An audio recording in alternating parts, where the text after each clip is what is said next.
Hello. All right, so this is a follow-up to my personal update week 87. I had a lot of comments from people saying, oh, this is my dream, this is what I want. I've had other people say, I wonder if I'll ever be able to achieve that because I have struggled with dieting and yo-yo dieting for years. And what I want to encourage each and every one of you, when you're following somebody on Instagram, you're following somebody on Facebook, you're watching somebody's videos, what I want you to remember is when you see a momentary success, okay, whatever you deem success, realize that person had to struggle and work their way out of some kind of situation to get there. It's never, we always see a moment of success, whether it's a celebrity, whether it's a musician, whether it's somebody we're following. We see this momentary success and we don't realize how long they've been working at it before it clicked. And here's what I mean. The person who had responded and said, you know, I've struggled with yo-yo dieting, excuse me, and I've been on diets perpetually for a long time. I spent 10 years, my whole 20s, dieting, restrictively dieting, binging, and working my way up to over 300 pounds. That was a decade of my life gone to that process. Then I lost the weight 5 years. It took me 5 years to lose the weight. Still working through my binge eating issues, trying to lose 170 pounds. Now I've been maintaining that weight loss for 10 years.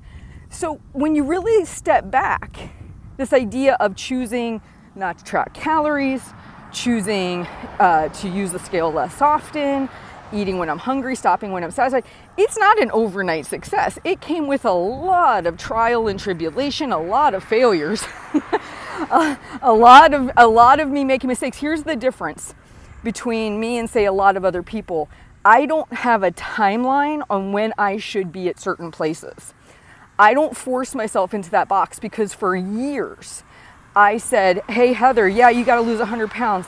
Let's do that in 5 months. Ba-boom, ba-boom, ba-boom. I would mark it on the calendar. I'd fail miserably. Whenever I put timelines on my weight loss, it was just a horrible, horrible outcome. So I stopped doing that. I started saying, you know what if I take that pressure off myself? What if I don't give myself these extreme deadlines and expectations to be at a certain place at a certain time?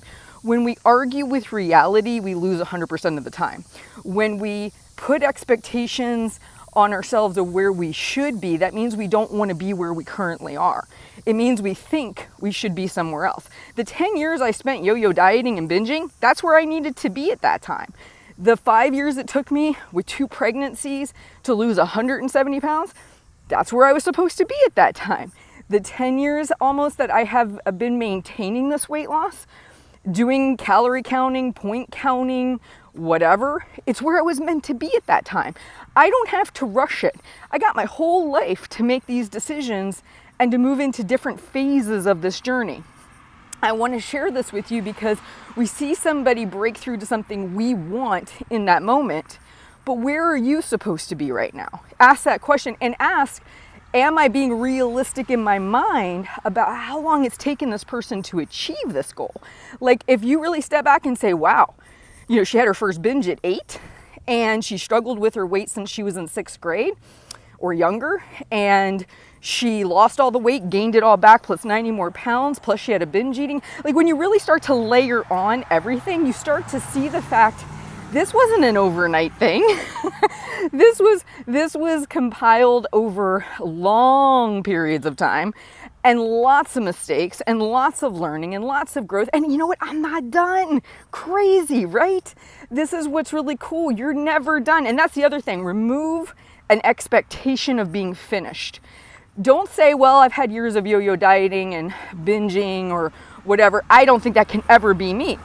Right now, you're where you need to be. Over the course of time, if you keep working at things, you will get to a new place. What that place is, I don't know.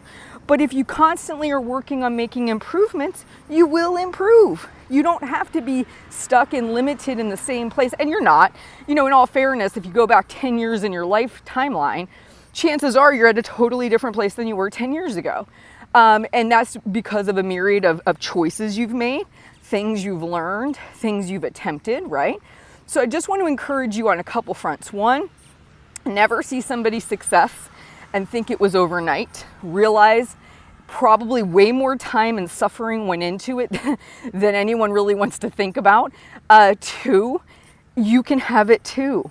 You just need to focus on your journey and remind yourself you're exactly where you should be right now.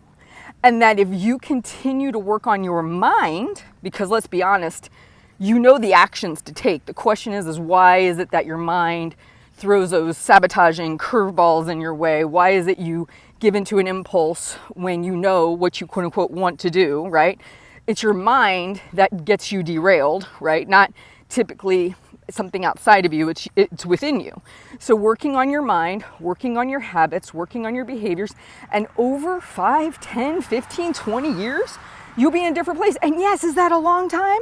Heck yeah, but you're going to be alive anyway. What else are you doing? Like, why do we have to have a timeline, a definitive, this is the point at which I am done? No, like until the day you die, you get to keep working on yourself, whether it's your mindset, whether it's your health goals, whether it's your financial goals.